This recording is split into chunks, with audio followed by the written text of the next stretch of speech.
महापौर पदासंदर्भात काय माननीय नितीनजी हे आमचे नेते आणि मार्गदर्शक आहेत. त्याच्यामुळे आता ज्या काही महापौराच्या निवडणुका आहेत त्या संदर्भात त्यांच्याशी चर्चा झाली आहे आणि चर्चेअनुरूप त्या संदर्भातली एक रूपरेषा ही ठरवण्यात आलेली आहे. जी काही नावं आहेत त्या नावांच्या संदर्भात काही निर्णय जे आहेत ते उद्या किंवा परवा घेतले जातील आणि जी काही रूपरेषा ठरली आहे त्या रूपरेषेनुसारच ही नावं फायनल होतील. आमचे जे काही महानगराचे अध्यक्ष आहेत, आमदार आहेत, हे मिळून त्या संदर्भात अंतिम निर्णय करतील. नागपूरचं काय सांगाल? इतर ठिकाणी ज्या पद्धतीनं समीकरण दिसत आहे त्या ठिकाणी काही चर्चा झाली का? बाकी ठिकाणी ओव्हरऑल चर्चा झालेली आहे.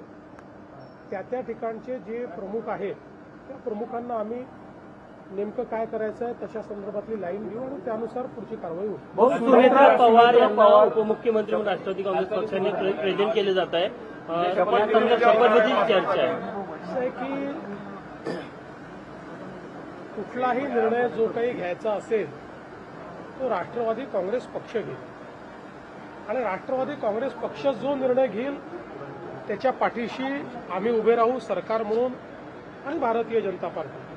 त्यामुळे मी आत्ता आपल्याला एवढंच सांगू शकतो की अजितदादांचं कुटुंब असेल किंवा राष्ट्रवादी काँग्रेस पक्ष असेल याच्या पाठीशी आम्ही पूर्णपणे उभे आहोत. त्यांचे जे काही निर्णय होतील त्या निर्णयांना योग्य ते समर्थन आमच्याकडनं असेल. राष्ट्रवादी काँग्रेस पक्षाकडनं काही तसा प्रस्ताव वगैरे आला का? तर पक्षाकडनं माझ्याशी 2 वेळा चर्चा करून ते गेले आहेत. त्या चर्चेमध्ये त्यांची काय कार्यपद्धती आहे, काय काय ऑप्शन्स आहेत या संदर्भात त्यांनी चर्चा केलेली आहे. मात्र अंतिम निर्णय जो काही असेल तो त्यांचा पक्ष घेईल.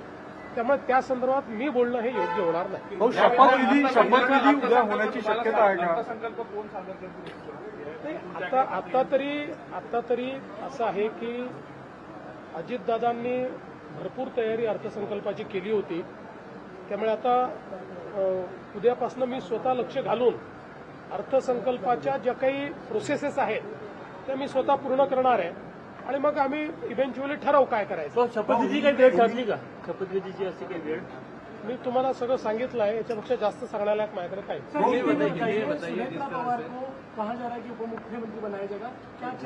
देखिए, कोई भी निर्णय जो होगा ये निर्णय राष्ट्रवादी कांग्रेस पार्टी लेगी. राष्ट्रवादी कांग्रेस पार्टी जो निर्णय लेगी हम उसके साथ खड़े रहेंगे. चाहे वो अजीत पवार जी का परिवार हो या राष्ट्रवादी कांग्रेस पार्टी हो, इनके साथ पूरी ताकत के साथ सरकार के रूप में और भारतीय जनता पार्टी के रूप में हम खड़े. सर, उनके नेता मिल